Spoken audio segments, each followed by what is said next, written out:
First of all, Assalamu alaikum to all the participants and especially our renowned scholars, speaker of this webinar, Dr. Shazaman Sahib, Dr. Ikram Mulak Sahib, Dr. Sabah Firdausi, and Dr. Noman Arshad Sahib. We are organizing this very important webinar on the topic of national economic security for self-reliance. This webinar is part of the webinar series on contemporary issues being organized with the collaboration of the Golden Ring Economic Forum and University of Management Technology, Lahore. We thank you, our partners from Golden Ring Economic Forum, GRAF, who have worked determinedly with us to ensure the success of this event, and UMT promises to continue playing an active role in increasing the awareness on the topic of political and economic importance. Today we have engaged with us three schools from UMT, School of Business and Economics, and Dr. Hafiz and his team is here, School of Governance and Society, Janab Rahatullain Saab is here and along with his team, and School of Commerce and Accountancy under the leadership of Azim Naz and their colleagues. And my ORIC team is also here. And in the earlier session, in this webinar series, we have already talked on pressing concerns such as the economic development and recovery, geopolitical and geostrategic importance of the Golden Ring bloc, the role media can play in the development of cooperation between Golden Ring countries, and today we highlight other very critical issues of national economic security. National economic security is the ability to protect or advance economic interests in the face of evolving global circumstances and challenges.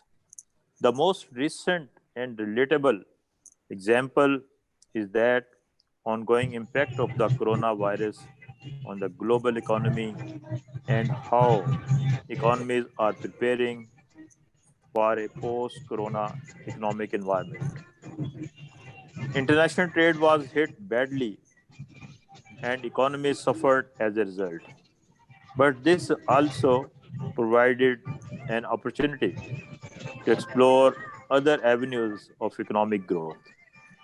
Some countries, such as China, are monitoring on the path of economic recovery. Pakistan should also be proactive in this approach to steering the economy towards growth because of the economic suffers are relying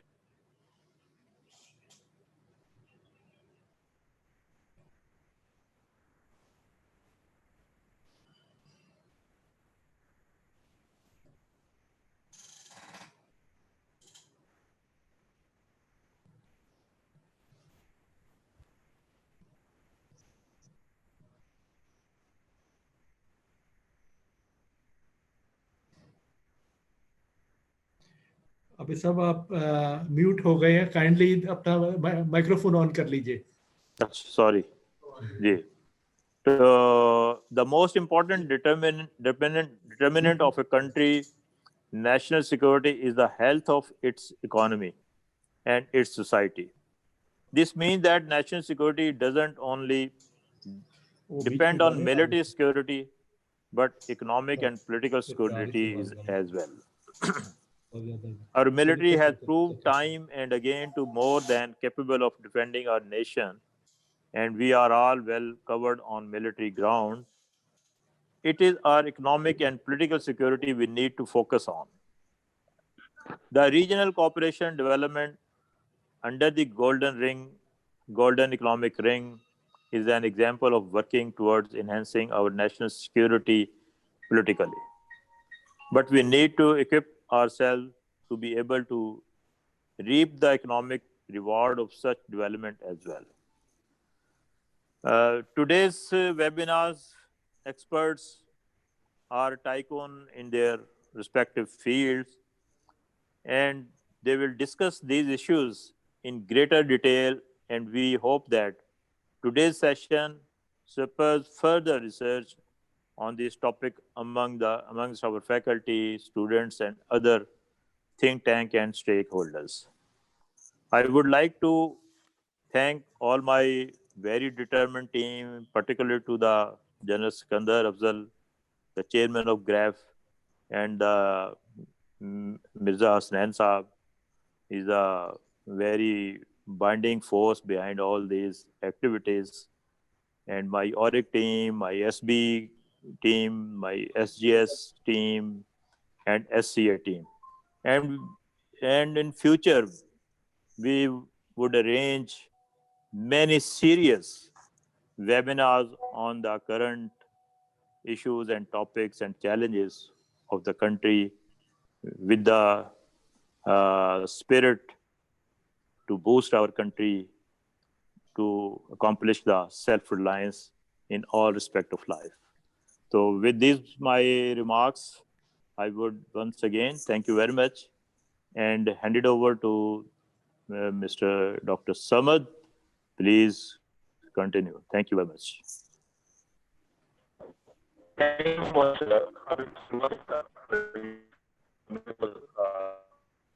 I really appreciate the work Griff so far. Let me quickly introduce the four panelists for today's discourse. The first panelist for today's discourse is Dr.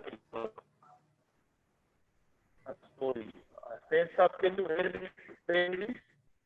Doctor साहब ये आपकी आवाज cut cut के आ रही है, clear नहीं आ रही. I think आपकी बैंडविड्थ की प्रॉब्लम है.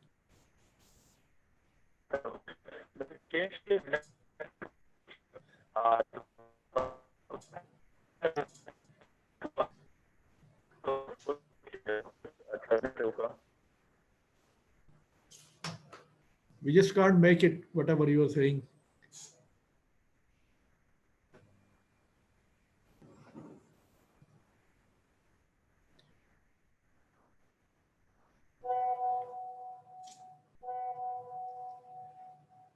ओके, आई थिंक जब तक डॉक्टर साहब कुछ अपना वो सेटअप सीधा करते हैं, so let's keep moving and let's not waste our time. Sir, with your permission, general साहब मैं थोड़ा सा ग्राफ के बारे में अनाउंस कर दूं, इंट्रोड्यूस कर दूं, and then we will proceed further. My name is Hasnain Raza Mirza. I'm president of Golden Ring Economic Forum. As you people, most of them, I think you know, some people may not be knowing. I will take just a few minutes. First of all, Assalamu alaikum, everybody. And thank you very much for our distinguished speakers to join us, Dr. Ikram Saab, Dr. Sabah, and Dr. Zaman Saab, Arshad Zaman, and Dr. Noman, I think, yes. So thank you very much. So, Golden Ring Economic Forum is a policy research think tank working for the strategic economic cooperation between Pakistan, China, Russia, Iran, and Turkey. We have the organization was established back in 2015, and we have been working since then, and we have achieved so many you can say milestones we have already covered. So we are in a quite good position now. We have quite good inroads into the high hierarchies of China, Russia, and Iran, and in the political hierarchy and the government hierarchies. So this is so far, that's why we have been working jointly with all these countries for the economic development. We have we have launched certain initiatives. One was the post-corona shared economic recovery between Pakistan, China, Iran, and Russia. We had a webinar series on that, a very successful one.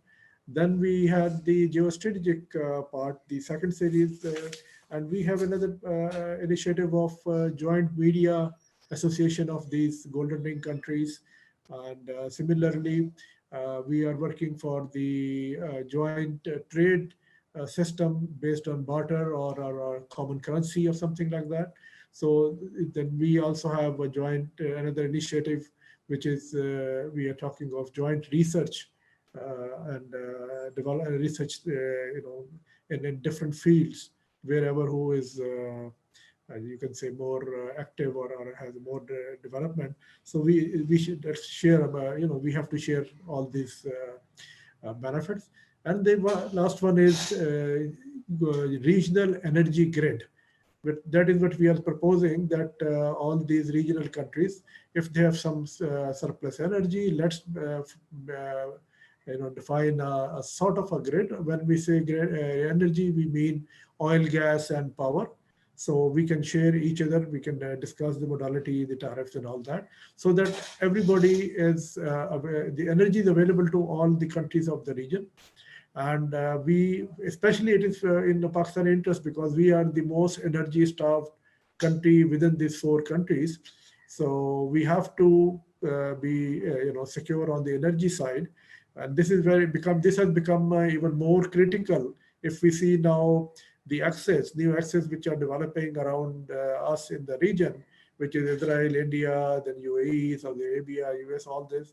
So we have a fear that most probably tomorrow, someday, our energy sources from the Gulf countries may be a bit, difficult. They will try to squeeze us or something. So we have to find different or alternate, I will say, alternate sources of energy. That is also one of our mission in there. Similarly, for economic development, economic security, the today's webinar, which we are working on, we have a concept that there are so many problems within our economic system. One, we have to put our house in order. Second, if we can involve these four countries, the China, Russia, Iran, and Turkey, and somehow make them invest in Pakistan, their what we call strategic economic investments in our economy. So that will indirectly that will give boost to or strength to our own economy, which means that if they come in with the in the industry, basically develop our industry jointly, and capacity building of our systems. So that is what we are looking at.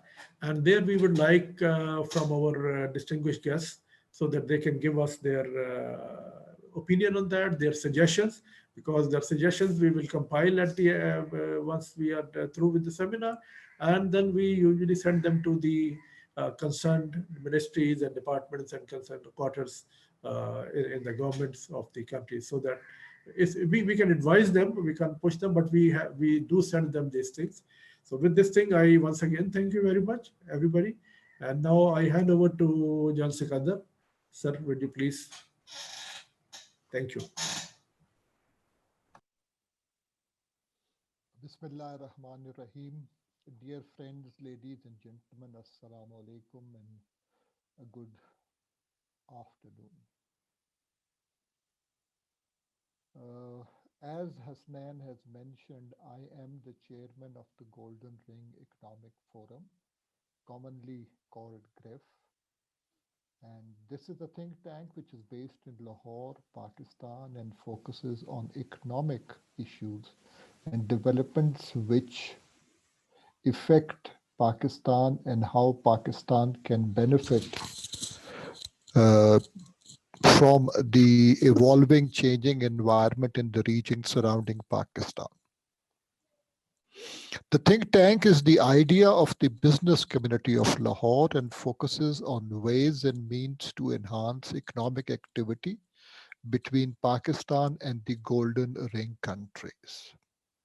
One of the objectives that we, the board of directors of GREF, have laid down for ourselves as GREF is to lobby for and focus on ways and means to strengthen the economy of Pakistan, primarily by enhancing trade and economic interaction between Pakistan and the countries of the Golden Ring, namely Russia, China, Iran, and Turkey.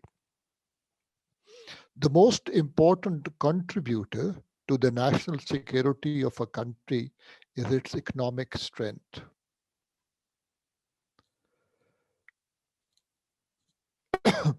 The colonial powers in the 17th and 18th centuries were able to rule the world not because of military strength alone, but with their economic power.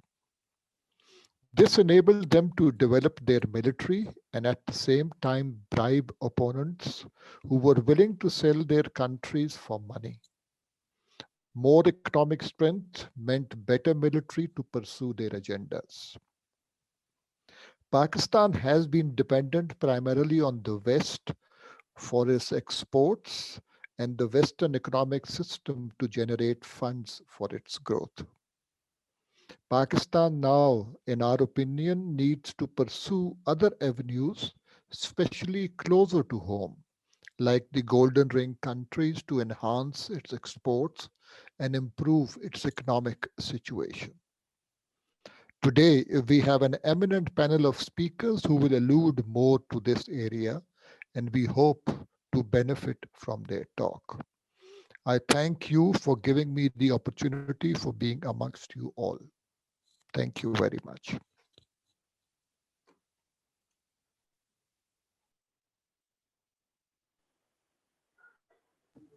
Sir, thank you very much.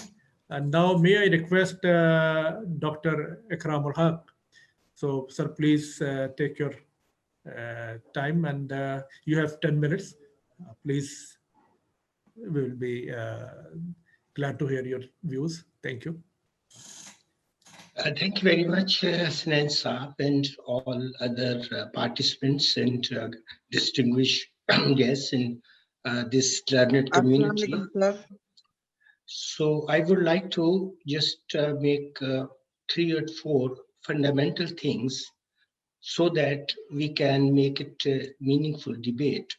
My first and foremost issue is that why Pakistan is losing growth over the period of time when we were in lenders, donors domain, and where the actual fault lies. They have been giving us money, and according to their claims, also the best quality work. So where is the problem then? Are there policies, frameworks?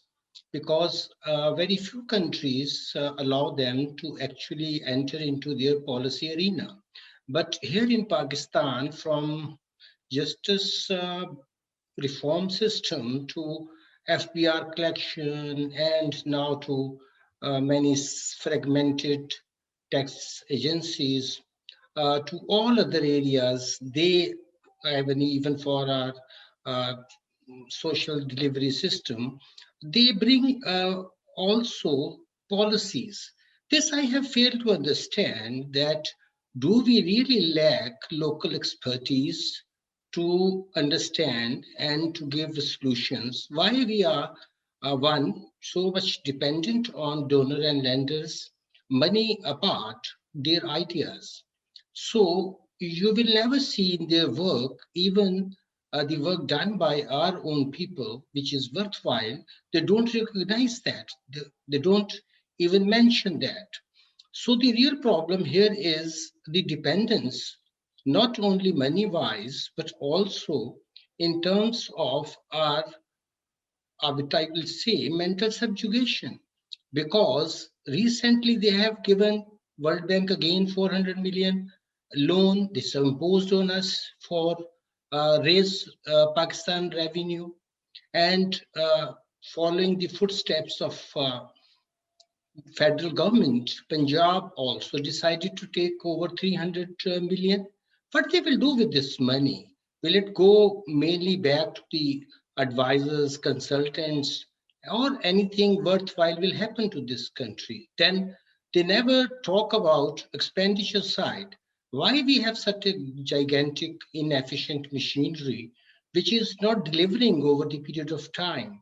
right from top of judiciary to load, we have so much load of work, and in many decades, we cannot even fix our judicial system, which is essential, because if we want is in this golden ring to country to come and work with us. And when we are mentioning, for example, Turkey, we know what happened to our litigation with one of their companies, and um, two, three others we were heavily fined because judiciary entered into an arena where the bilateral agreements between state or parties were involved and declared them unlawful, illegal.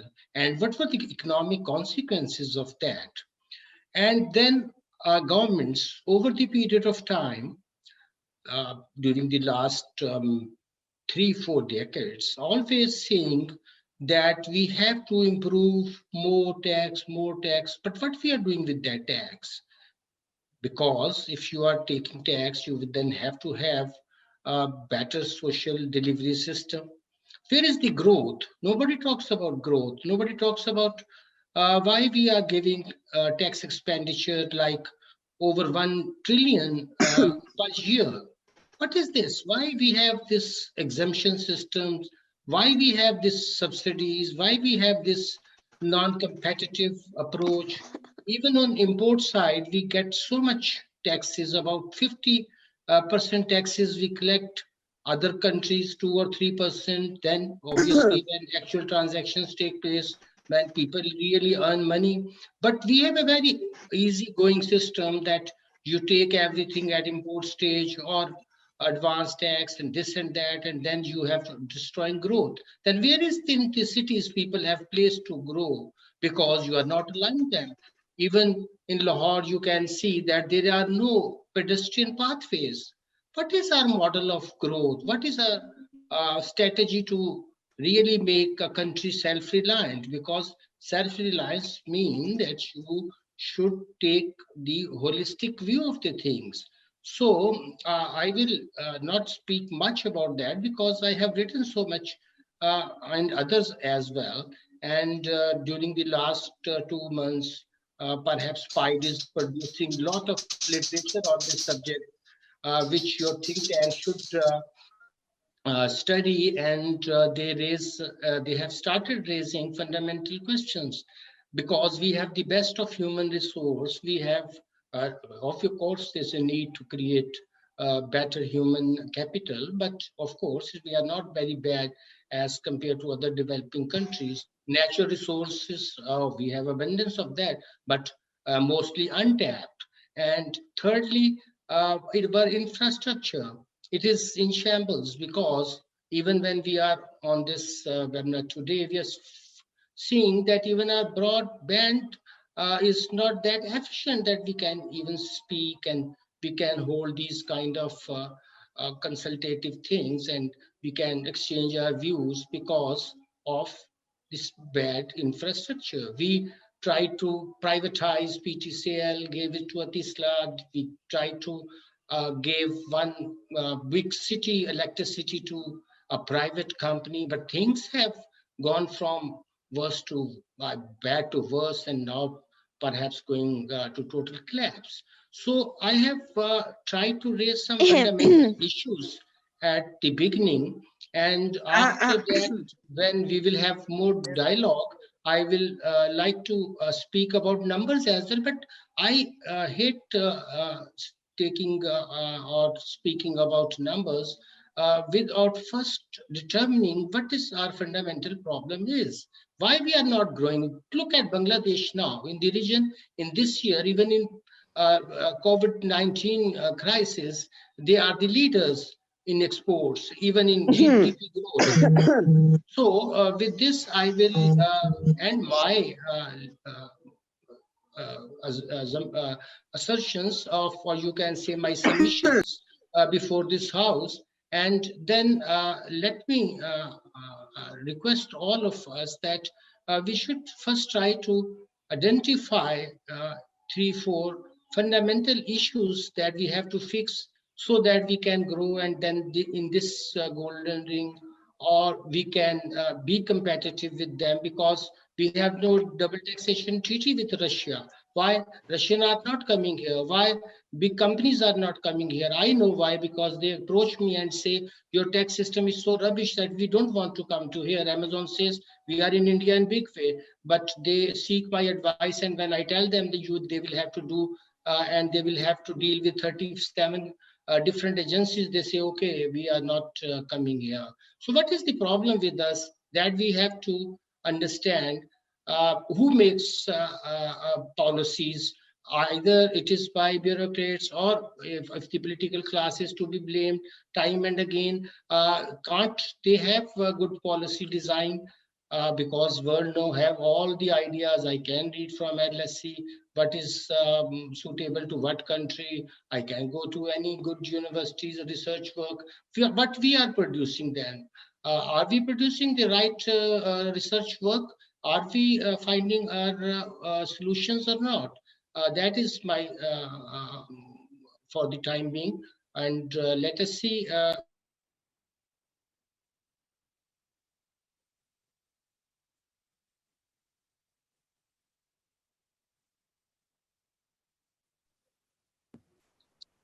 जी हाँ, doctor साहब का mic off हो Yes, I have done गया. Thing is, we would like to focus on. I've sent you people or this our concept paper. उसके end पे कुछ questions थे जिसके हमें जवाब चाहिए थे, जो आपकी recommendations basically चाहिए थी. तो वो अगर हम उसके ऊपर focus को अगर आप उसके ऊपर भी कुछ बता सके बाद में, obviously in the second round. So वो those 4 suggestions, because these problems are there.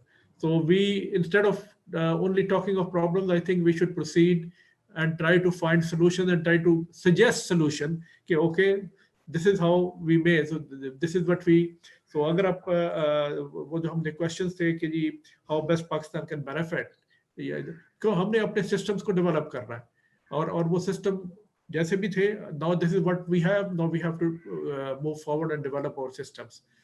So thank you, Doctor. And now let me. Let me request Dr. Sabah Fazal Ferdowsi, if you please comment on, you give your comments and suggestions. And Dr. Sabah Ferdowsi is she is the advisor to PTAC, I remember, and she has done her PhD from China, and she is now going to present her paper. So you can say a few slides. Okay, Dr. Sabah, please go ahead. Thank you so much. Assalamu alaikum, everyone. I really appreciate and the beautiful concept that is under discussion today. And that is one of the most important thing that needs primary attention, both at the government level and at the individual level as well. So my concept, or how I perceive the national and economic security of Pakistan apart to self-reliance, is based on the sacred triangular nexus, in which I believe that economics, politics, and national security, they are inseparable. So as most of us have a viewpoint that politics and economics are inseparable, I believe that economics and national security are also inseparable. From the global perspective, we have seen that economy is the key political battleground. A parliamentary democracy lives from the relations between parliament and the government. The opposition's main role is to question the government and hold it accountable. But unfortunately, in the present scenario, all of the above is not practiced in Pakistan. So these are the main issues. So before I proceed to the answers that are being put forth for this forum, let me have a brief outlook that is already being already been discussed with Mr. Dr. Ikram, but let's have a quick glance. Currently, at the moment, 64% of Pakistan population is younger than 30, and we have more young people than ever we had. Pakistan ranked one of the youngest countries in the world. Pakistan coal reserves are estimated at 175 billion tons, gas reserves of 885 billion cubic meters. Pakistan hydro potential stands at 60,000 megawatt, of which only 7,500 has been used. Pakistan have one of the largest irrigation system on the face of planet. Pakistan is the second largest pea producer, fourth largest cotton producer, fourth largest sugarcane producer, fifth largest milk producer, sixth largest date producer, eighth largest wheat producer. Pakistan have iron ore, copper, gold, limestone, and salt. Pakistan is strategically located between South Asia, Central Asia, and the Middle East. We have 14-kilometer coastline. But beside these blessings that Pakistan have, due to political instability in Pakistan, Pakistan is ranked 152 out of 189 countries in Human Development Index. Pakistan is ranked 120 out of 118 countries on the Corruption Perception Index. Pakistan is ranked 108 out of 188 in the Ease of Doing Business. Pakistan is ranked 141 out of 201 in the Freedom of Press Survey. Pakistan is ranked at 110 out of 141 in Global Competitiveness Report. And Pakistan is ranked at 119 out of 147 in the Global Opportunity Index. Now, why is this so? And how, based on these ground realities and based on the opportunities we have, by having the global economic rank forum and the global rank block, how Pakistan can move to a path to self-reliance. As you can see from this quick snapshot, Pakistan lies in the low and middle income country, and at the moment it is roughly between 0.3 to 0.4. That is least to the score is 0 to 1 means least to most advanced globally. So Pakistan is somewhere midway, that is not most advanced globally. So likewise, in the terms of commitment that open and accountability governance, inclusive development and economy policy, Pakistan is also on a lower level. Likewise, for the government capacity, citizenship capacity, capacity of the economy, and civil society capacity, it is not that advanced. It's a moderate level advance. So we have to learn lessons from the modern history to move towards a path of self-reliance. From the modern history of war and sovereign invasion of Afghanistan, it reminds us that mere nuclear ability without economic security is not enough for a defense of a country. Former Soviet Union had thousands of nuclear weapons, missiles, and latest warheads, but it collapsed without firing a single snapshot, despite having all the wars of Soviet economy collapsed like a house of cards as a result of fear of the world from bipolar to unipolar phenomena. So it is very much important. Can you hear me? Yes. Yes, please go ahead. So based on these ground realities, we have to address these questions in a way that how best Pakistan can extract benefits from strengthening its economic security from the economies of golden ring countries that includes China, Iran, Russia, and Turkey, and how to benefit from barter trade with the golden ring countries, and what basic changes will be required on a policy level. So what are the benefits if we strengthen our economic ties with this golden ring bloc? It will improve the trade, transactions, and employment opportunities from the economic perspective. And to ease trade and transactions, local Pakistan talents with ring bloc countries can have the expertise. For instance, with establishment of CPAC and Belt and Road Initiative, Pakistan has been offered many scholarships, talent scholarships, and many Pakistani students got these opportunities, and now they are hired in every concerned ministry for comfortable work environment. So the similar pattern can be applied on the ring bloc countries, like where we can exploit the talent scholarships in Russia and in Turkey and also in Iran. For instance, if we talk about recently CPAC authorities formulated, it aims to supervise and put into more operation CPAC projects and guarantee the Gawada and free zone are also guaranteed the required tax and tariff concessions. So just like the concept of CPAC authorities formulated, likewise, it is suggested like the ring bloc countries should also form an authority in which they can have easy run of cooperation and execution of the projects that could come underway just like CPAC.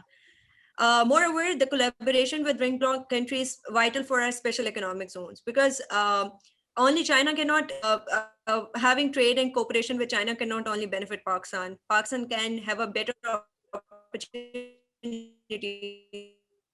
if it collaborate with more. Suggested that CPAC authority should not only bound itself supporting business and investment between China and Pakistan, but it should also guarantee export growing programs with imperatives areas all around the world, especially US and European Union and also the ring bloc countries.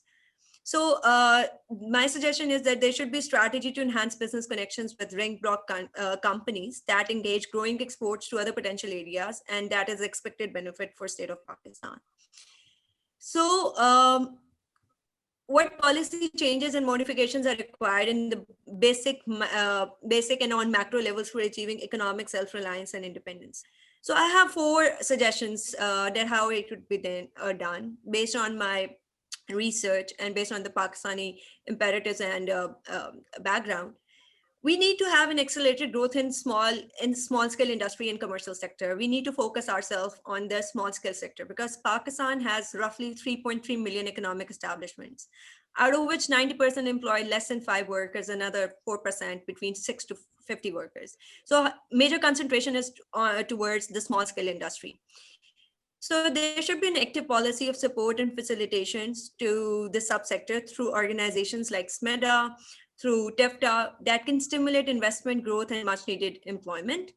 The provincial governments can play an active role in promoting entrepreneurship by supporting larger firms and providing marketing channels and technical assistance to smaller firms, especially by opening a pathway towards a ring economic block. Then there should be a bold program of incentives and policies for an export-led growth strategy. These incentives should prioritize the value addition in textile and other sectors, because at the moment, Pakistan textile sector is booming. There should be strong partnership and alliances with exporter associations to find new markets for value-added products, and special fiscal and credit support should be given to them. Then there should be traction for foreign investment from the ring block countries in agriculture and livestock sector as well, because Pakistan being an agricultural economy can get benefit in this sector as well. And many of the countries need an assured supply of items from the ring block countries. Many of the countries need assured supply of items like wheat, rice, poultry, meat, edible oil, flowers, fruits, and vegetables. Based on my personal experience from China and my experience in Russia, I believe that if we focus on these agriculture and livestock sector here in Pakistan, we can have a lot many attraction for the golden ring blocks specifically. Then their policies are required to achieve economic self-reliance in the traditional area of fiscal deficit, inflation, and monetary policy, but through non-traditional policies.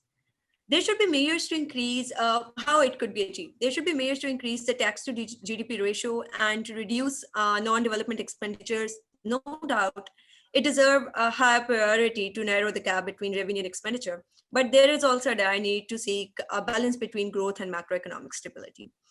Likewise, we need to continue current efforts to control inflation through tighter demand management and higher interest rates.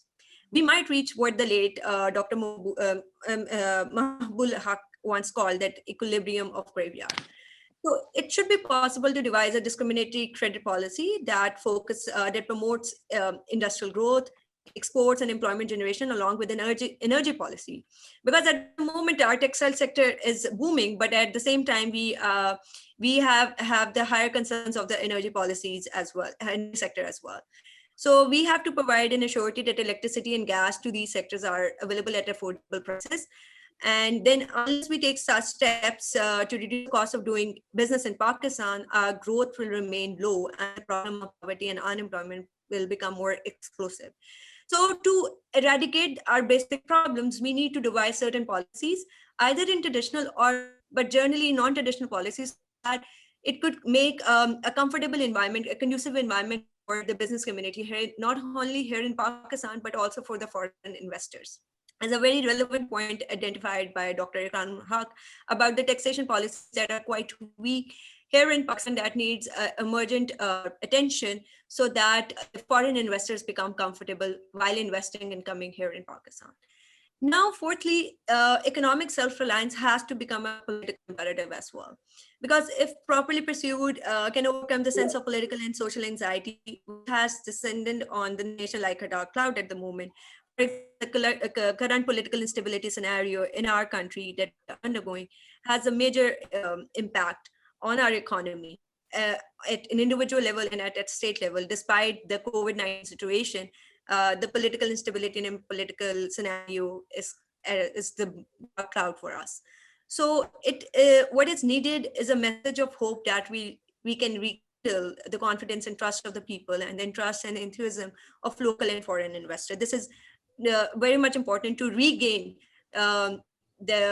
regain and boost the confidence of the investors, both at local and foreign level.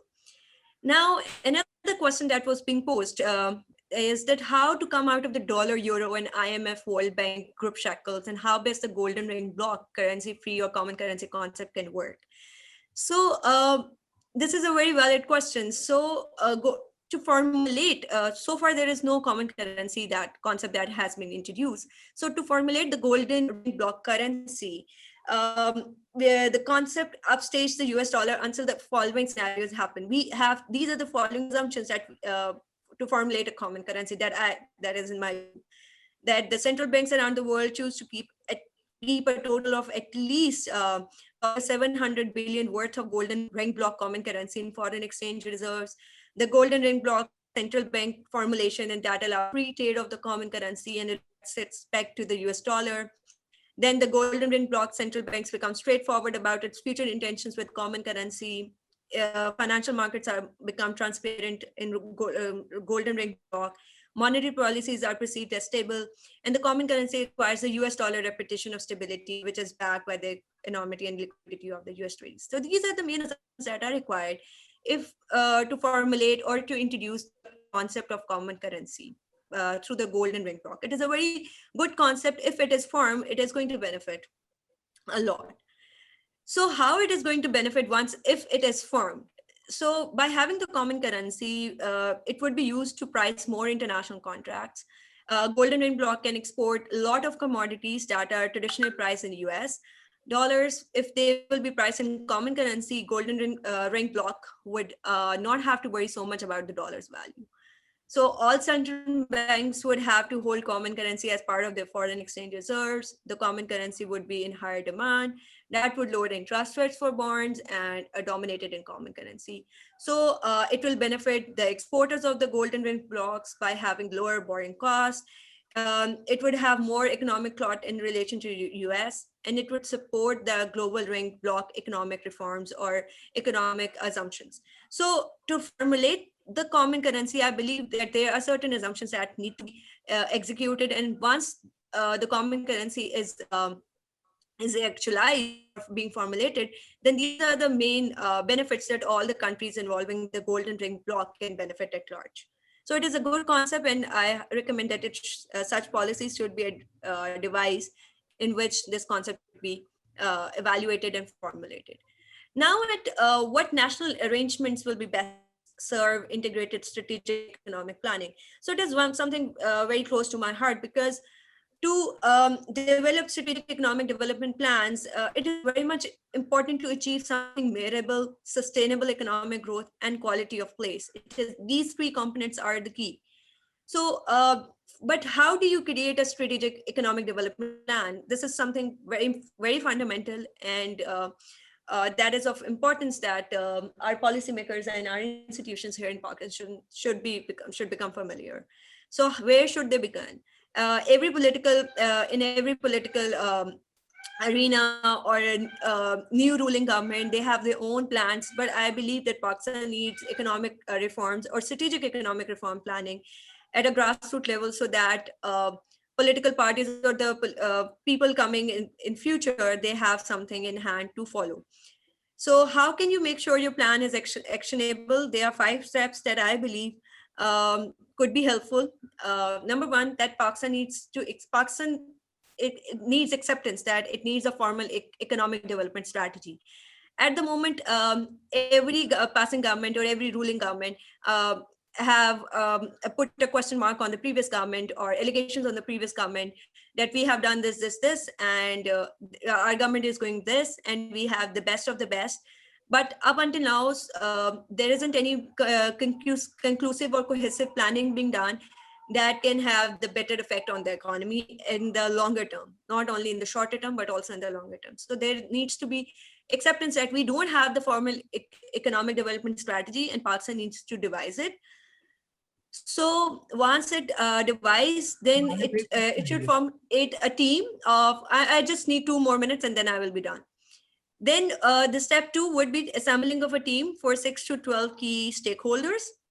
And it should not only incorporate the influential local elected officials, but an important component that I have highlighted is to incorporate the religious people as well as a key stakeholder for the strategic economic development plan, because they have the majority here in Pakistan and they can make a major influence at society level. Then in the step 3, I believe there should be economic development framework with the values, vision, mission, strategies, objectives, strategies would be executable with the process and methodology that is easy to understand, implement, and then monitoring, evaluation, and reassessing of those. Lastly, once the plan is formulated, it should be implemented. It should not just be the theoretical in nature, or it should not be development of the report, but there should be proper monitoring that the plan is implemented, and it should not stop. We should not stop to update it. With the passing time and with the circumstances, we should keep on updating our strategies and formulate it in a better way that could help Pakistan and its neighboring bloc countries holistically. Thank you so much. I believe I have taken more time. Thank you, Dr. Sabai. Okay, don't worry. The points you have raised, they are very valid. And I tell you that when we were discussing this thing in our first round with the Russians and Chinese and our Iranian counterparts, so few things which you have mentioned, they have emphasized it a lot. Like they said that we have to develop, they are willing to come and join us in developing our agriculture sector. Then also they said that we should put more emphasis on the industry which has the input from the local, you can say, within the country. Yeah, local within the country. You have local raw material available and things like that. And the other thing, as you said, we were also discussing the barter, that but just to take, if possible, off the currency part and all that. Yes, these things are happening. We are discussing these things, but obviously this is in a very, very early stage. This is a very, very early stage, and we need to discuss a lot. We need to work a lot to form something. So thank you very much, and I would like to request you to once we are through, then please send us your all this presentation with some text notes or sort of a paper sort of thing, so that we can publish it. So now I will request Dr. Noman Arshad from UMT, and Dr. Arshad Noman is also there, and I will request him that at the end he should be, after listening to all of us or everybody, then he will be more, he can give us his more open view, or so what all we are discussing and how he looks the whole thing. So before that, I will request Dr. Noman Arshad. Please go ahead. You have 10 minutes. And please be within the 10 minutes and try to answer the questions in the concept paper like Dr. Sabah said. So please go ahead. Okay, thank you very much. So let me share the slides.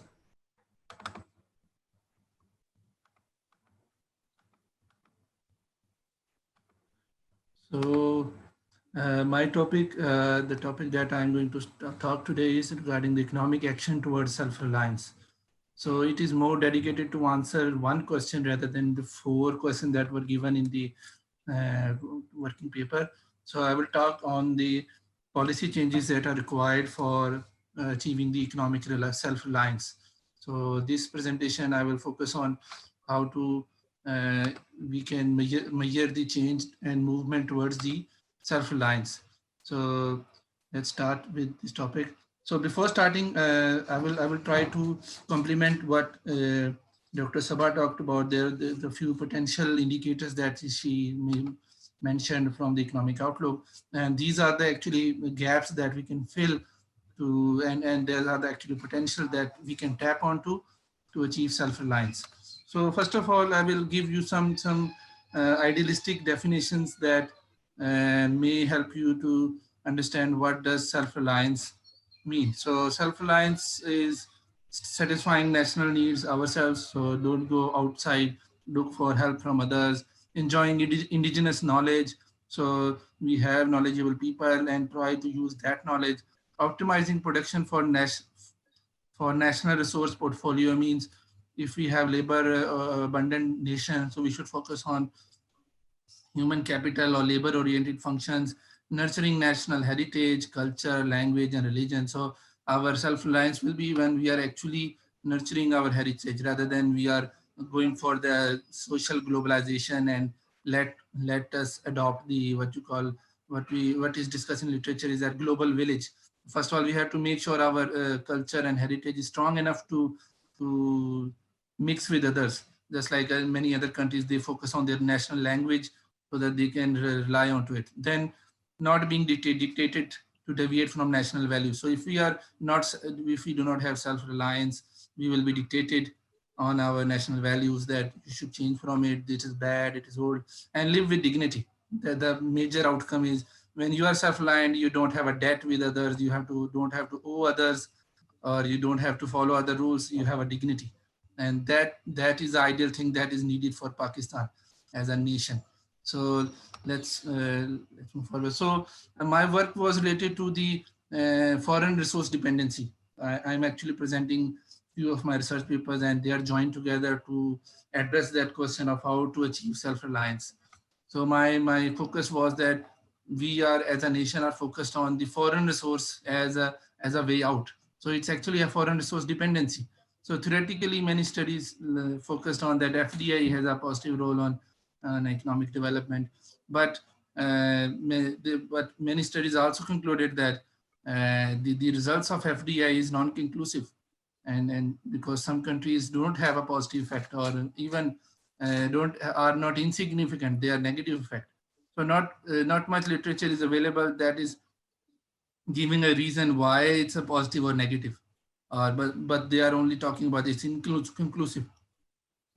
So further, in the literature, not much emphasis has been given that why, if the resources are coming from abroad, are they coming naturally, organically, or we are pulling it. So if it means if we are pulling them home, it means it will take some effort. We call it interest premium.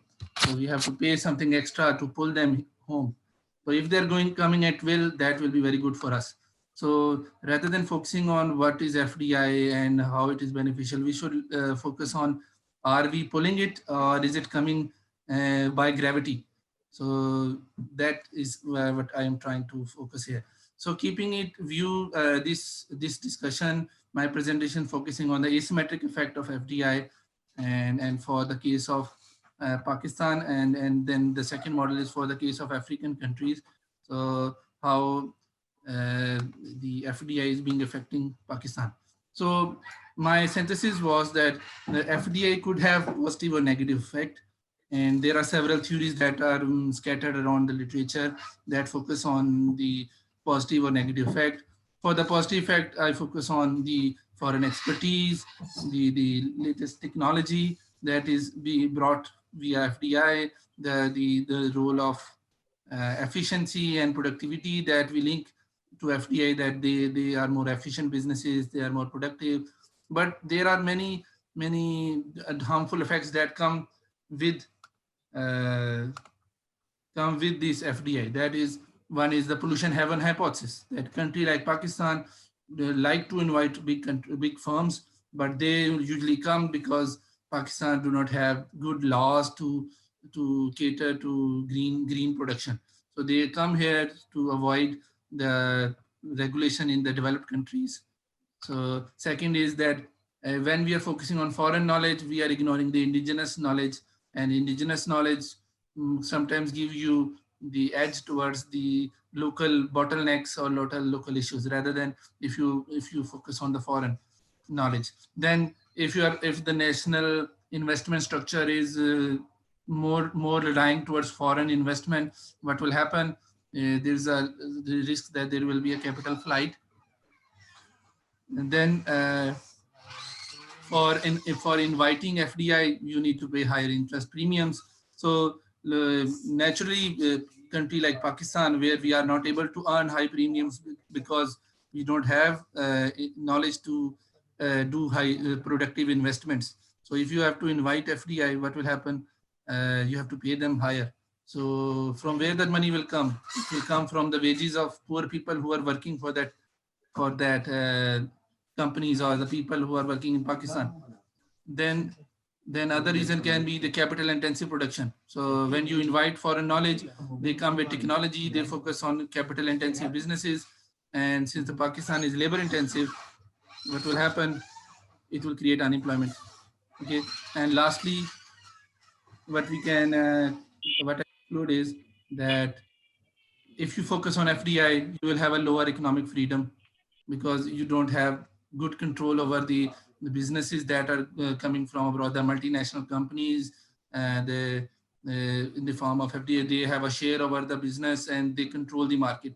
So my synthesis is that why we are not growing, because the negative force is dominating, especially for the case of Pakistan. So my results are also coming. So I have estimated two models, and there are two different papers. I just try to synthesize the uh, results from two models.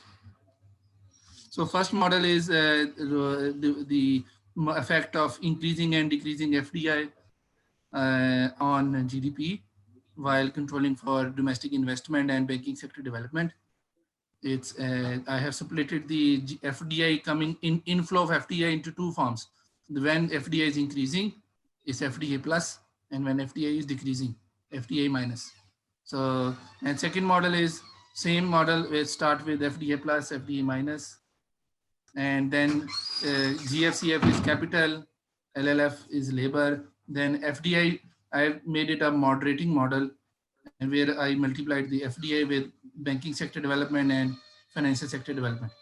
So I used asymmetric effect ARDL model to see what is the effect of increasing FDI and decreasing FDI. So theoretically, decreasing FDI should be Pakistan, as we think that foreign knowledge is more beneficial. But luckily, when I see the first model, you can see it here as that the black line, the full black line, solid black line, is the effect of increasing FDI. You can see that it has a positive effect till 5 years. After 5 years, it smoothens out, but still it has a positive effect. It maximum goes to 3.5 something. So this is the maximum positive effect that you can get out of increasing FDI. On the other hand, the black dashed line is the effect of decreasing FDI. So you can notice here is that for 6 years, there will be some cyclic effect, but it is still positive. It is above zero. After that, it goes beyond the increasing FDI. It means if you not focus on increasing FDI and let FDI go out, if you have to pull it in, what will happen in 5 to 6 years, we will achieve self-reliance. So the decreasing FDI has a positive effect on Pakistan. So, and it is you can see it is above the increasing FDI. So we can achieve more by decreasing FDI rather than increasing FDI. Why? Because we will achieve self-reliance. And why it is above? Because the premiums that you're giving to them, it is staying in Pakistan. So the higher positive effect is seen here.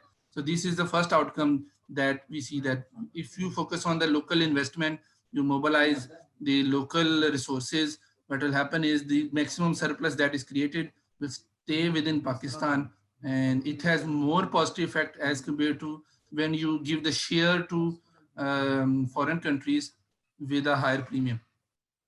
So, and in another model, what I did was I tried to add a moderator on decreasing FDI and see and assess that what if decreasing FDI has a negative effect, what will happen?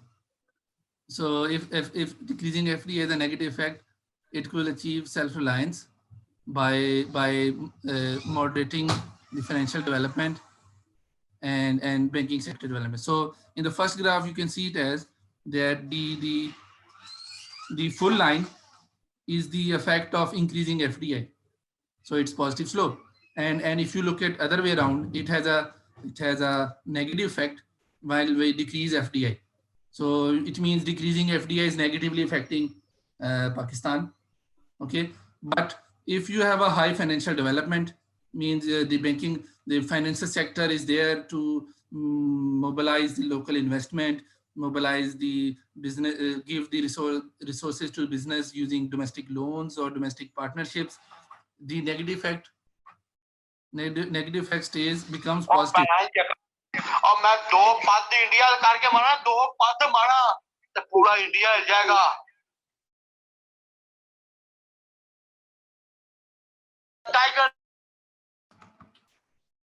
So the negative effect becomes positive. So it means that when there is an increase in financial development, the decreasing FDI becomes positive.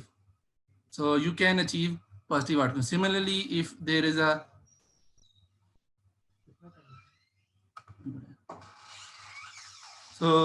there is a negative effect of decreasing FDI on GDP.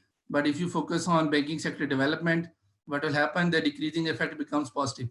So this slide talks about the policy options, how we can achieve self-reliance. So in globally, because of COVID, there's a fall in investments, especially country like Pakistan, which were focused on foreign resources, but the lack of investment is hurting them. So this study, my discussion is giving a hope that if you have a good financial system or a banking sector, or if you mobilize the local resources, you can substitute the foreign resources from local resources, and they are more productive because there's less premium. And in the last slide, I discussed about the policy options and what future research can give us. So we could focus on exhausting domestic resources first, on productive resource utilization. So we could focus on investing them into productive ventures first, then look for foreign resources if we do not have. Secondly, what Dr. Sabha said, we have a youth bulge, and it can help if they are directed towards productive ventures, and we can do it using entrepreneurship, or we can promote human capital and make them increase their labor demand by placing them into bigger businesses, so that we can earn more out of them, because they are the assets, and its labor is actually a depreciating asset. If you don't use them now, they will become old and they will be less productive. Secondly, unlike what other studies say, I used to say the foreign remittances are good for us, but it should not be at the cost of brain drain. So we should focus that our brain should stay here, and rather than we let them go and hope that they bring us foreign remittances. What the Golden Ring can give us, Golden Ring can be a good venture because the countries are nearer to each other. So we can focus on trade as a resource mobilization, and that trade will help us engage in economic activities that can motivate our domestic businesses to export to nearer countries, which will reduce the cost rather than focusing on America or Europe. These countries are nearer to each other, and the CPAC is playing a role in them is by providing a road link, which will reduce the cost further down. Last, what I suggest is that we should promote the Islamic finance because it has a high capability to domestically mobilize resources, and we can avoid riba, and it has a capacity to help us generate resources from our domestic ventures. Lastly, what I could suggest future researchers that we should assess what is the role of foreign resources like FDI and debt on economic freedom, and suggest how domestic resource can help self-reliance. So this was my presentation. Hopefully some synthesis could come out of it, and you could and I'm available for question and answer. Thank you very much. Thank you, Dr. Saab. Thank you very much. Just a few things which I just would like to say. You have said you have talked about global village. You know, after this Corona COVID-19 thing, this philosophy of global village has gone, and then it's just evaporated. Every country Yes. you have seen was running for itself, for its survival. So now that thing has gone, and that is gone for good. So now the thing which is coming up is the country itself and the regional connectivity. So if you have a region, within the region, what you can do, that is the best you can do. Second thing is your most, what you have said regarding the negative FDI. So two of our questions are somewhat indirectly answered, which we have requested you. And you said that there is not much literature available on the negative effects of the of FDI. Why should they put this literature on?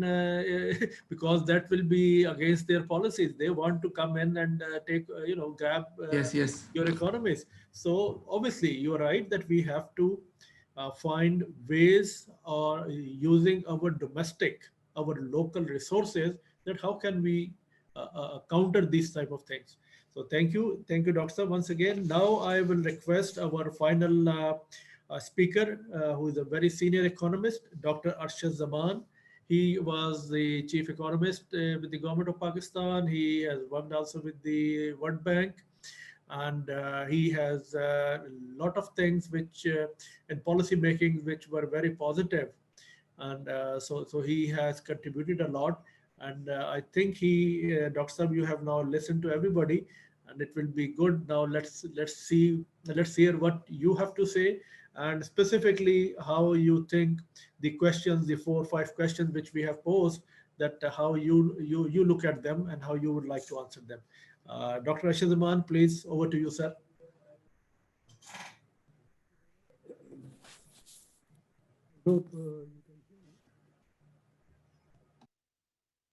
आवाज आ रही है आप लोगों को? जी, अब आ रही है बिल्कुल। तो वो स्क्रीन शेयरिंग जरा ऑन कर दीजिए। Point presentation.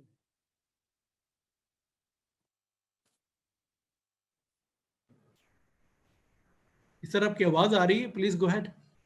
ये मैं स्क्रीन शेयरिंग जब दबाता हूं तो आता है host disabled participant screen sharing. इसका मैं क्या करूं? नहीं, ये अभी करते हैं, मैं उनको कहता हूँ लोग। जी सर, आप कर लें, मैंने कर दिया, आपको अलाउ कर दिया। हेलो जी डॉक्टर साहब, आपकी ओपन कर दिया है, आपको ओपन कर दिया, प्लीज गो अहेड। हाँ, शुक्रिया, बड़ी नवाजी। ये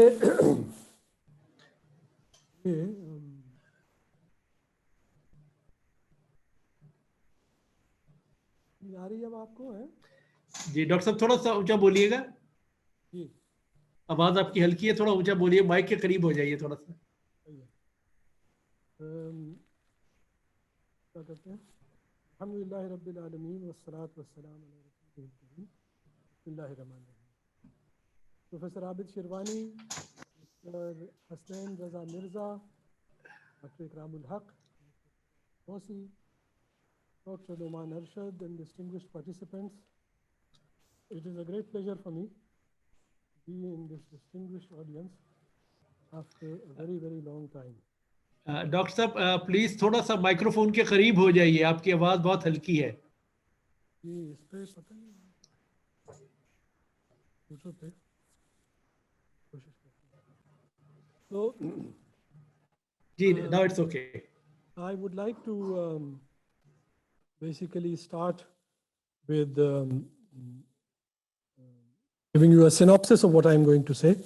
The questions you raise are extremely substantive and demand lengthy answers, but I am aware that time is limited. So basically, I will divide my talk into three parts. Firstly, I will address very briefly the regional geostrategic challenges and the Golden Ring Initiative and what that involves. Secondly, I would briefly review the ground realities surrounding national security and self-reliance as the basis for answering the 5 questions that you have posed. And finally, और मैं 2 पद India करके मारा, 2 पद मारा तो पूरा India हिल जाए।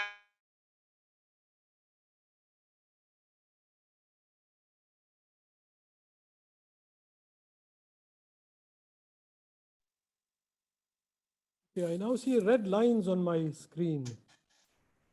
सर ये बाहर से हमारे ऊपर जो है ना कुछ दोस्त मुल्क वाले जो है वो कुछ करते रहते हैं, प्लीज कैरी ऑन, आप इसकी फिक्र ना कीजिए। अच्छा, अब वो स्क्रीन गायब हो गई, उसको फिर से दोबारा लाना है।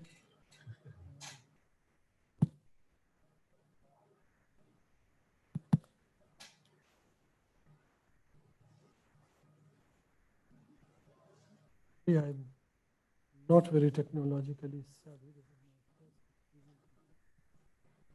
Sure what I am doing here. So ठीक है, we can see this thing and you can go ahead with this thing. Okay, so basically I've divided it into three parts. The main piece of my talk is a concrete proposal for achieving joint economic security through a Iran-Pakistan energy community.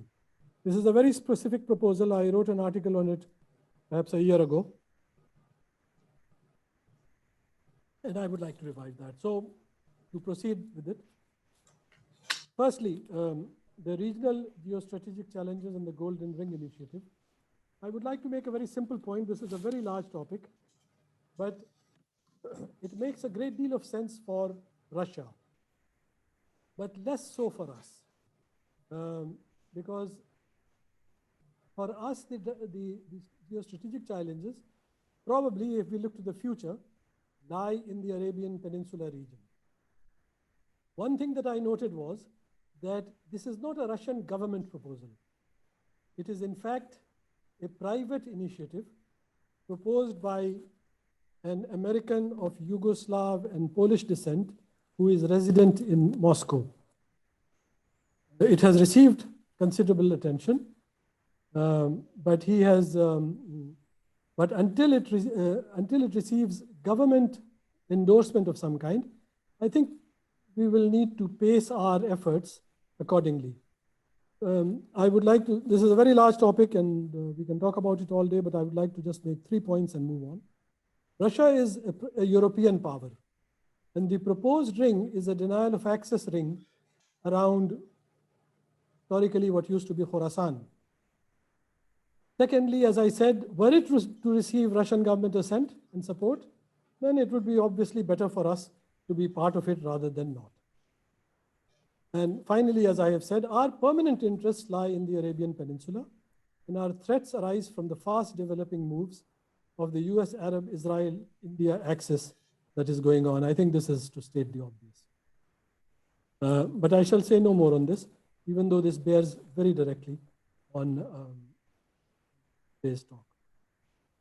Now, again, the answers to your questions are a little difficult, both because the questions are fundamental and because the premises that are shared by those who are asking the questions, and at least I as a respondent, are very different. So I thought the first thing to do would be to say what the premises are as I see it. Because success is built on reality, it is not built on dreams. And some relevant ground realities as I see them are as follows. Four of them. Our security is threatened more by domestic than by external factors. You may agree with me, you may disagree, but I don't have the time to defend my views, but I will lay them out on the table for you.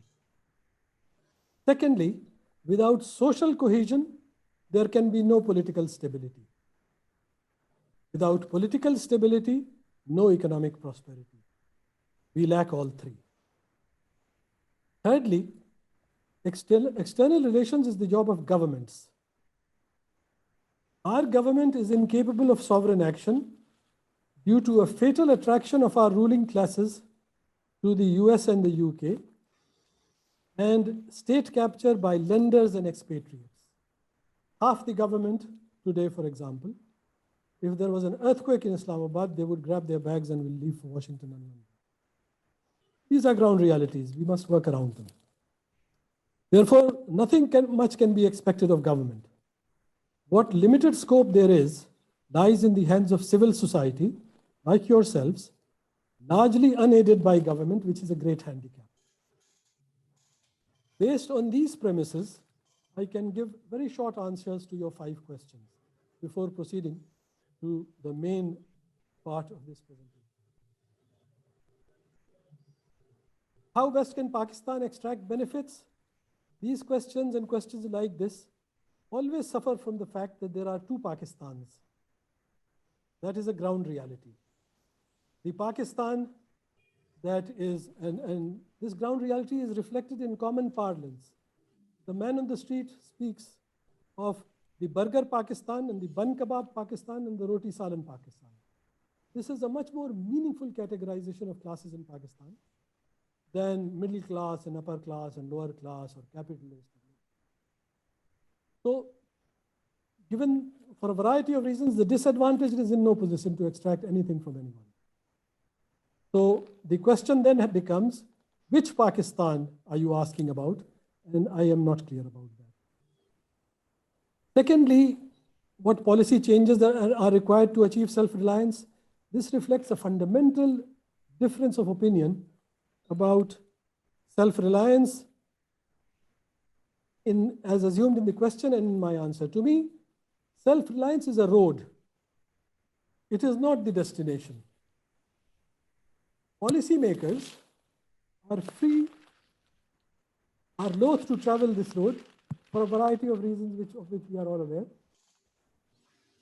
And this fatal attraction for their masters ensures that they will stay in bondage and their masters won't allow it. If you look across the top tier of our society, हमारे अशराफिया जो हैं, the three top contenders for the top post in Pakistan, two of them have sons who are British citizens. The third one doesn't know.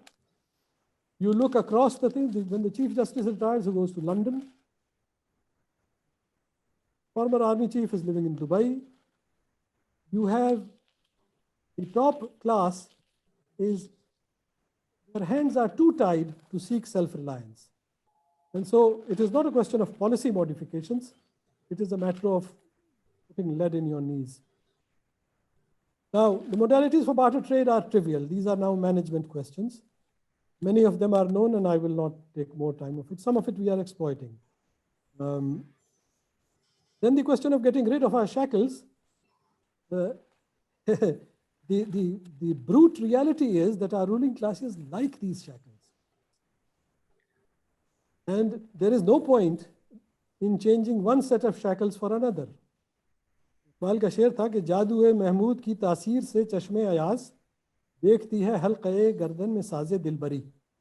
तो हमारी जो अशराफिया है वो तो इसे साजे दिलबरी समझती है इन शैकल्स को. आप इन्हें हटाना चाहते हैं, उसके लिए कुर्बानी देनी पड़ती है, उसके लिए कोई तैयार नहीं है. Now, what arrangements will serve the strategic national economic planning? I think we must realize that Pakistan, from an economic point of view, is under receivership. We have handed the country to our bankers. Your finance minister, your governor of the state bank, his appointees are all birds of flight. They are here, they will be there. They report to their masters abroad. And this is nothing hidden about it. And the prescription that they have forced upon you, I was just reading in the paper that electricity rates are to be raised, is because of the IMF's neoliberal ideology, in which both planning and regulation is forbidden to us. And so the government cannot plan and cannot regulate. They can write plans, but they cannot have plans that have a cutting edge. So these, I'm afraid, are rather dismissive, but अपने भी खफा मुझसे हैं बेगाने भी नाखुश मैं ज़हर हलाहिल को कभी कह न सका कंद. With that, let me move to a more positive aspect.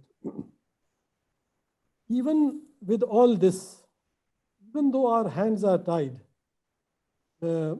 I think something can be fished out by the civil society, by people such as yourselves. And if we build on low ground and keep our objectives as limited as possible. And so I would like to propose for your consideration that we work towards a Iran-Pakistan energy community. Now, so I put together some statistics that are easily available. I won't go through them. I will send you the thing, you can work on it. But the ITC, which is the International Trade Center, works out that it actually goes down. General ideas are of very little value. So it actually goes down and lists where the greatest untapped potential of Pakistan's exports to Iran lies based on our present spectrum of exports. And as you can see, they have identified rice and sugar, but also instruments in medical sciences, which was a surprise to me.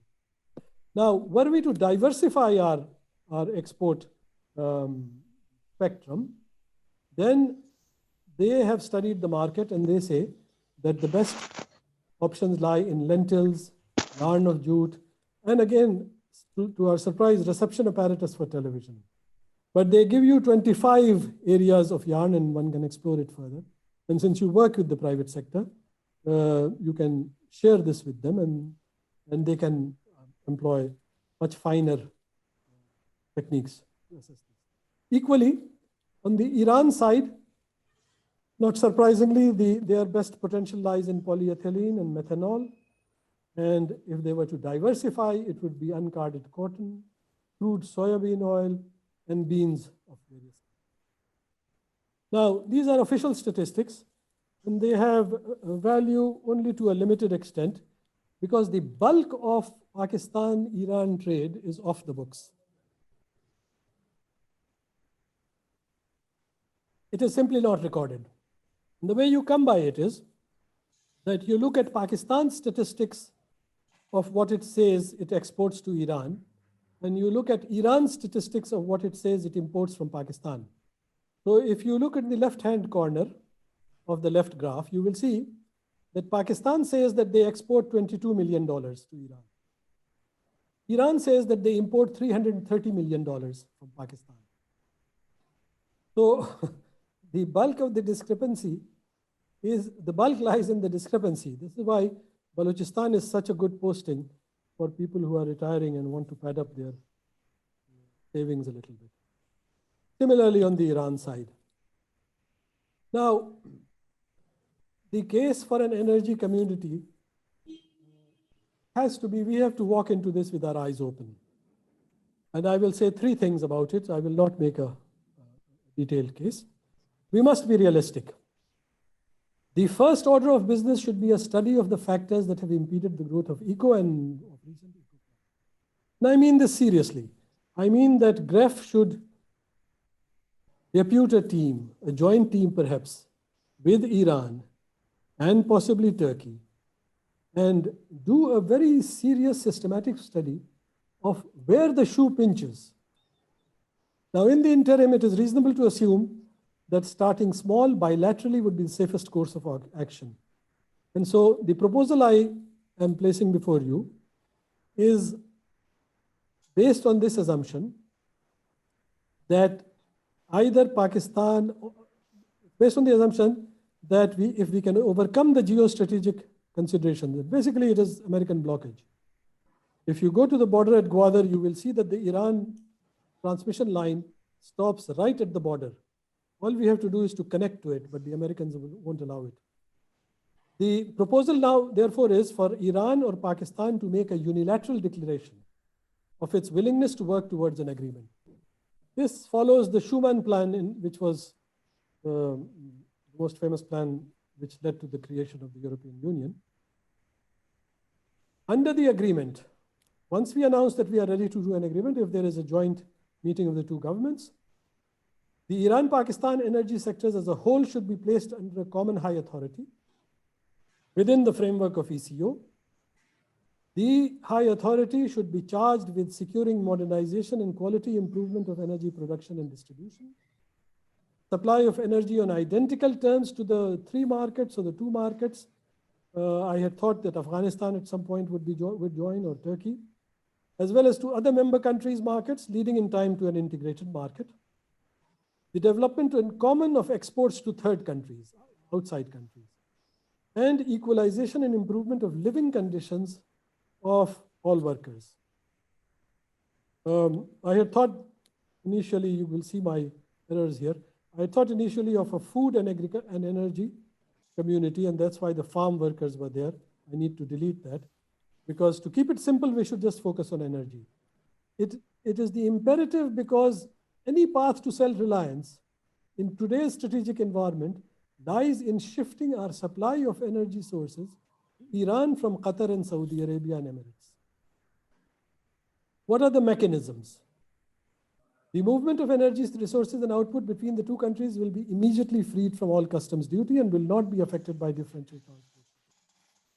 To achieve these objectives, during a transition period to be defined, a production and investment plan should be drawn up, a compensatory mechanism for equalizing prices should be devised, and a fund for rationalizing the distribution infrastructure. Because the limitation is always distribution. Finally, conditions should be created to provide for more rational distribution of production at high productivity levels. How should it be implemented? These principles and undertakings should be the subject of a treaty signed between the two states and submitted for ratification by their parliaments. An arbitrator appointed by common agreement should be tasked with working out the details according to agreed principles in writing, and breaking any deadlock in negotiations. Common High Authority would be composed of independent persons appointed by the governments. The chairman will be chosen by common agreement between the governments. The authorities' decisions will be enforceable in both countries after ratification by their parliaments. Appropriate measures should be provided for appeal against the decisions of the authority. We may invite a member from OIC to attend. Those are details, but this is the thumbnail sketch of an actionable proposal with which we can start. It can be supported by Russia and China in due course. I see no reason why they would be against it. And this could be the seed of building a larger global ring forum if that comes to be. I believe that CREF would be ideally placed to spearhead this initiative. Thank you for your consideration. Thank you very much, Dr. Saab. Very enlightened presentation.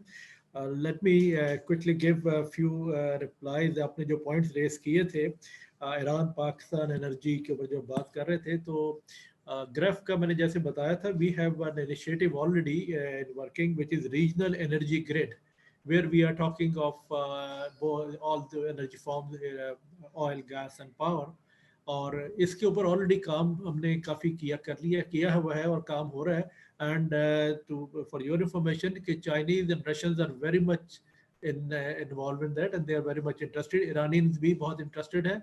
हमें थोड़ा सा अपने घर की तरफ से problem है, जिसको हमें सीधा करना है. जो आपने बातें कही, they are the problems के जी हम किसी और तरफ देखते हैं कि वहाँ से तो नाराज़गी नहीं होगी. So this is one thing. Second, you said कि जी study ECO. ECO में जी जो हमने थोड़ा सा दिया, उसमें I call it a failure, क्योंकि कुछ भी नहीं कर सके. ECO में प्रॉब्लम ये हुआ कि it was economic coordination organization, cooperation organization, but जो stakeholder था ना itself, which is the industry was missing from there. It was run by a few bureaucrats and specifically the foreign office and all that. और उसके अंदर stake holder या जो businessman था जिसने ये सारे इकोनॉमिक एक्टिविटी को चलाना था, वो गायब था उसमें से. So that was the major thing. अगर आपने कोई भी ऑर्गेनाइजेशन ऐसी बनानी है तो उसके लिए स्टेक होल्डर को आगे लाना पड़ेगा. Similarly when we started GREF long back, जब शुरू में तो हमें बड़ा कहा गया फॉरेन ऑफिस के जी इसको ECO +2 कर दो, and we resisted that. We said कि जी आपने एक मरा हुआ घोड़ा है, उसके साथ +2 करके आप इसको भी मार देंगे. So we have to bring in, if we want to go forward, so we have to bring in the stakeholder. इसीलिए जिस तरह अभी जनरल साहब ने भी कहा कि ग्राफ में we had started with the stakeholders कि ये बिजनेस कम्युनिटी जो है वो इसको लेके आगे चले, वही आगे लेके चलेंगे. बिजनेस उन्होंने करनी है, उसकी बेस पे बाकी चीजें डेवलप हो सकती है.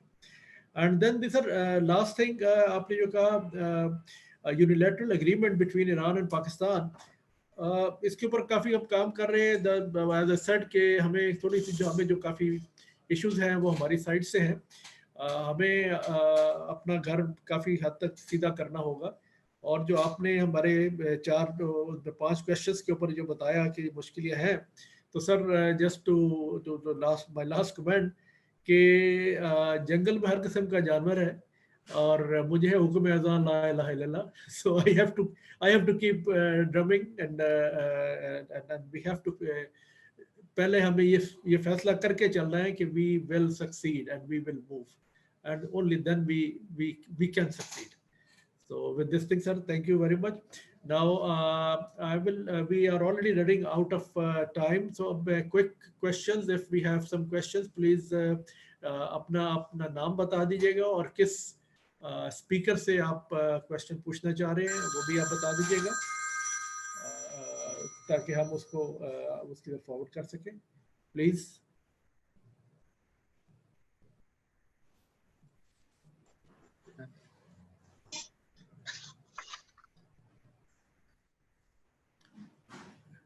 I don't see any hands. Sir कोई आपको नजर आ रहा है?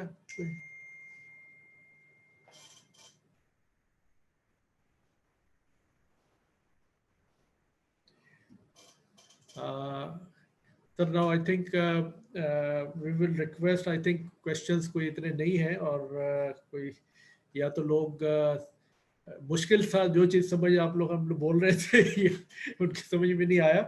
बहरहाल मुझे अभी मैसेज मिली है कि सर जो चेयरमैन है डिपार्टमेंट ऑफ इकोनॉमिक्स यूएमटी के डॉक्टर हफीज साहब, वो ही would like to give some concluding remarks.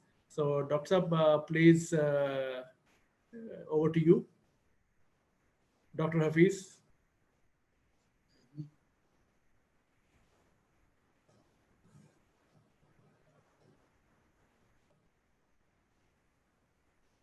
Can you hear me? जी सर थोड़ा सा ऊंचा बोलिएगा. Yes. Good. Okay, first of all, I am very much thankful to the participants.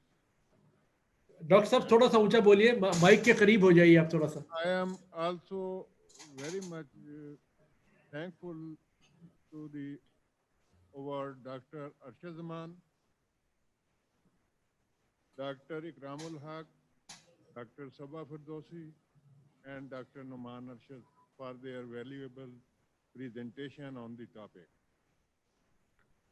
I just want to say some points which I have observed in this discussion. First thing is this one, that Pakistan needs the implementation of national policies. Unfortunately, in Pakistan, for the last 35 or 50 years, only government policies are formulated and implemented in this country. And sometimes those policies are controversial. That hurt the, confidence of the other stakeholders. There is a need to implement and formulate the national policy. The difference between national policy and government policy is that government policy change with the change in government. On the other hand, national policy remains and it has no relationship with the change in government. So first point is this one, that we should make one national policy and we should follow that one, and in this way we can achieve our objectives. Second thing is that Pakistan is strategically located at that point, very important location for Pakistan in terms of its strategic location. So Pakistan can get a lot of benefit and there are a lot of opportunities that Pakistan can explore. And for this purpose, there is a need to streamline our policies, and we should, pay proper attention to this side, and we can go with the golden ring block, and we can explore these opportunities, and in this way we can achieve rapid pace of economic development in our country. Another point is this one, that Pakistan needs trade relations with these golden ring bloc particularly. and we should try to, get the benefit of comparative advantage and all other things, as Pakistan is unfortunately using primitive technology in the production process, and because of that, our cost of production is very high, and the quality of our product is very low. And as a result, we are not in a position to compete the international competitors in the international market. So because of this reason, we have to get the benefit from the golden ring block. And one more thing is this one, we should try to obtain the highly sophisticated technology, and we should, share our technology with the golden ring block, and in this way we can achieve the pace of economic development that is consistent with the smooth functioning of the government as well as other, functions. Furthermore, economic stability and self-reliance, they are very much interrelated. And one thing is very clear, keeping in view the Pakistan relation with its neighbor, particularly with India and Afghanistan, Pakistan has to defend its country on sound footing. And for that purpose, we should have, very much clear policy, and we should spend over huge time and investment, particularly with the golden ring block countries, so that we can, protect our country from the our neighboring country, which they have, dangerous, objective for Pakistan. And one more thing is this one, Pakistan has to reduce the dependence on foreign assistance. And Pakistan should not, follow the policy of accumulating debt. We should try to, get the benefit from the international community through international trade. And for that purpose, we can, get the advantages, and we should explore the opportunities and try to utilize the existing resources of the country with the help of, golden ring block country. That's what I want to say, and at the end, I can say, that this is really a wonderful talk, and it is full of, lot of information, and that may provide a guideline to the policymaker of the country. And I believe that we should pay attention to these, measures and the problems which are, pointed out by the our valuable and respected speakers. So that's why we can say the government and policymakers should pay proper attention to formulate the national policy so that we can achieve our objectives properly. Thank you very much from my side. Okay. Thank you, Dr. Visab. May I request now, John Sikandar, sir, please conclude the event. Thank you. Microphone, sir. Thank you very much, Hasnain. Abid Sharadi Saab, eminent speakers, let me be very honest.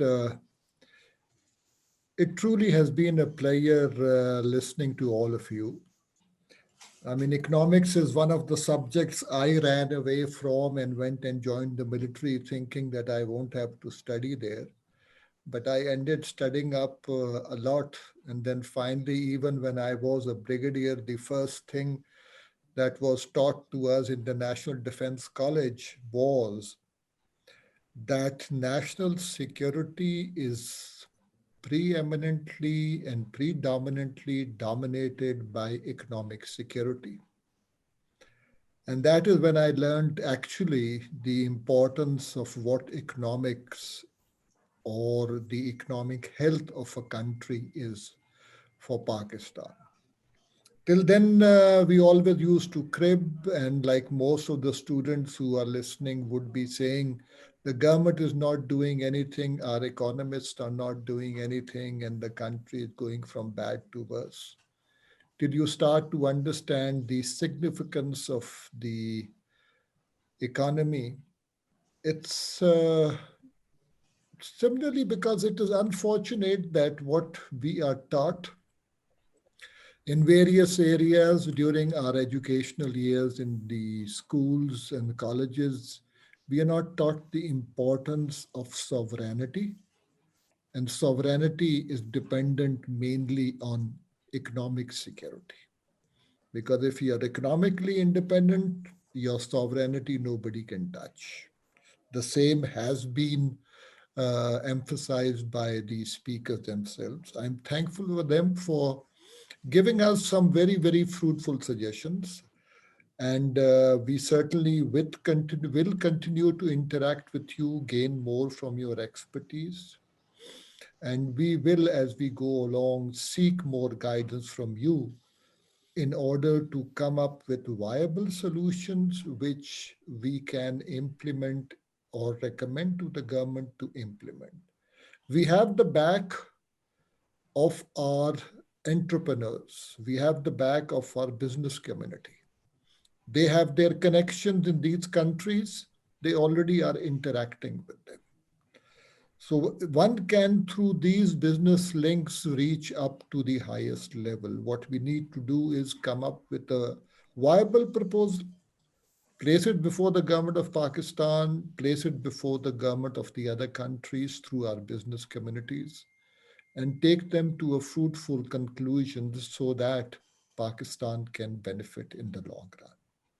I thank all the participants for their time that they have taken. I thank my dear speakers for excellent ideas and an excellent input. And thank you very much, Abid Saab, your team and your university for always helping it out in bringing things forward in a manner that GREF can use your facilities to put forward our agendas. Thank you so much. Thank you very much, everybody. And once again, sir, special thanks to the you said the team. आज भी हमारे ऊपर कुछ cyber attacks हो रहे थे, which they were sitting there and trying to repel, and they were very successful in that. so good, well done, the team. Once again, thank you very much. Khuda Hafiz, everybody.